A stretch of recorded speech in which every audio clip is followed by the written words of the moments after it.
खबर शामिल कंदासीं। पाकिस्तान पीपुल्स पार्टी जो चेयरमैन ऐं परॾे वज़ीर बिलावल भुट्टो ज़रदारी 2 ॾींहनि जे दौरे ते ईरान पहुतो। परॾे वज़ीर बिलावल भुट्टो ज़रदारी के संदसि हममनसब परॾे वज़ीर हुसैन अमीर अब्दुल्लहियान ईरान जे दौरे जी दावत ॾिनी आहे। परॾे वज़ीर बिलावल भुट्टो ज़रदारी ईरानी सदर इब्राहिम रईसी सां बि मुलाक़ात।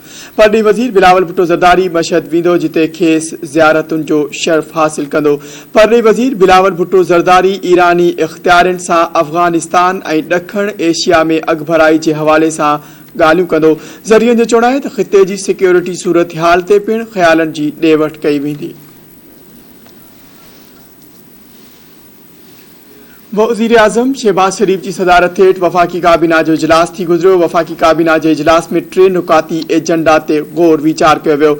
इजलास में डस्का चूंडुनि बाबति इंक्वायरी रिपोर्ट ते अगभराई जो जाइज़ो वरितो वियो। काबीना जे इजलास में अंडर इनवॉइसिंग इम्पोर्ट बाबति ब्रीफिंग ॾिनी वई। वफ़ाक़ी काबीना जे इजलास में मुल्की सियासी ऐं मुआशी सूरत हाल जो पिणु जाइज़ो वरितो वियो।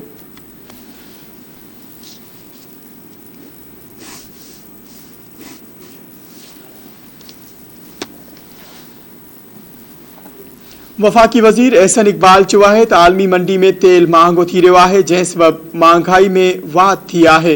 मीडिया सां ॻाल्हाईंदे एहसन इक़बाल चयो त इमरान न्याज़ी जे नाणे वारो वज़ीर एतराफ़ कयो त 76% कर्ज़ वरितो। हुन चयो त हुकूमत ज़राअत जे शोबे ॾांहुं ध्यानु ॾेई रही आहे। इमरान न्याज़ी पंहिंजे ख़िलाफ़ फ़र्द जुर्म जो एतराफ़ करे चुको आहे। वफ़ाक़ी वज़ीर जो चवणु हो त IMF सां अवाम दुश्मन मुआहिदो PTI वारनि कयो हो। अॻूणे वज़ीर आज़म शाहिद खाकान अब्बासी चयो आहे त इमरान जे कूड़ मुल्की मईशत खे तबाह करे छॾियो। इस्लामाबाद में मीडिया सां ॻाल्हाईंदे शाहिद खाकान अब्बासी चयो त इमरान ख़ान जो नज़रियो कूड़ मथां कूड़ ॻाल्हाइणु आहे। नेब खे ख़तमु करण खां सवाइ मुल्की कार वहिंवार न हलंदो। हुन चयो त सदर मुल्कत मुल्की कार वहिंवार हलाइण में रुकावट बणिजी रहियो आहे। संदसि चवणु हो त एहतिसाब करण वारा पाण खे एहतिसाब खां आजो सम्झनि था। खेनि आइन ऐं कानून आॾो जवाबदेह थियणो पवंदो।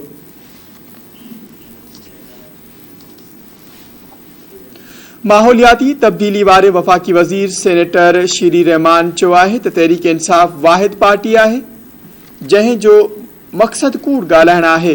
वफ़ाक़ी वज़ीर पंहिंजे जारी कयल ट्वीट में चयो आहे त PTI जी सियासत जी शुरूआति कूड़ खां शुरू थिए थी जेका U-टर्न ते ख़तमु थिए थी। हुन चयो त इमरान ख़ान जी रूस सां तेल मुआहिदनि वारी दावा बि कूड़ी आहे। हू बार बार कूड़ ॻाल्हाईंदो आहे त जीअं माण्हू उन खे सच सम्झनि।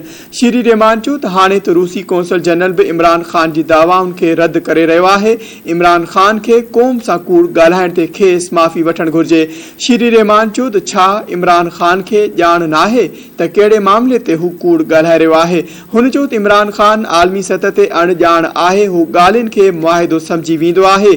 जेकॾहिं रूस सां हुन तेल ते मुआहिदो कयो त उन जा सबूत ॾेखारे।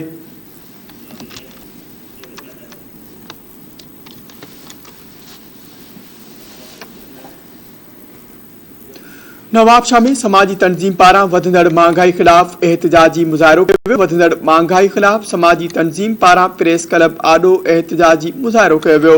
उन मौक़े ते मुज़ाहिरीन मीडिया सां ॻाल्हाईंदे चयो त वधंदड़ महांगाई सबबि आम माण्हू सख़्तु परेशानी में मुब्तला थी वियो आहे। हुन चयो त महांगाई सबबि ग़रीब माण्हू दवाऊं भी नथा ख़रीद करे सघनि, जंहिं सबबि कारोबार भी ठप थी वियो आहे।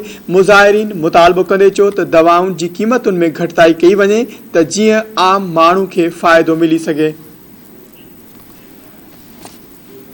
बे पासे थड़ी मोहब्बत में पानी जी हथरादू खोट ख़िलाफ़ सवें आबादगारनि एहतिजाजी मुज़ाहिरो करे धरणो हयो। आबादगारनि राइस केनाल में हथरादू खोट ख़िलाफ़ इरशाद चांडियो ऐं ॿियनि जी अॻवानी में मुज़ाहिरो करे इंडस हाईवे ते धरणो हयो, जंहिं सबबि गाॾियुनि जी अच वञ मुतासिर थी वई। आबादगारनि ॿुधायो त पाणी जी हथरादू खोट सबबि संदन ज़मीनूं बंजर बणिजी वियूं आहिनि। हुननि चयो त पाणी न हुअण करे फसल सड़ी रहिया आहिनि, जंहिं सबबि संदन बचा बुख ऐं बदहाली जो शिकार बणिजी विया आहिनि। हुननि आबपाशी खाते ऐं ॿियनि आला इख्तियारियुनि खां मुतालबो कयो आहे त राइस केनाल में पाणी जे हथरादू खोट जो नोटिस वठी आबादगारनि खे बदहाली खां बचायो वञे।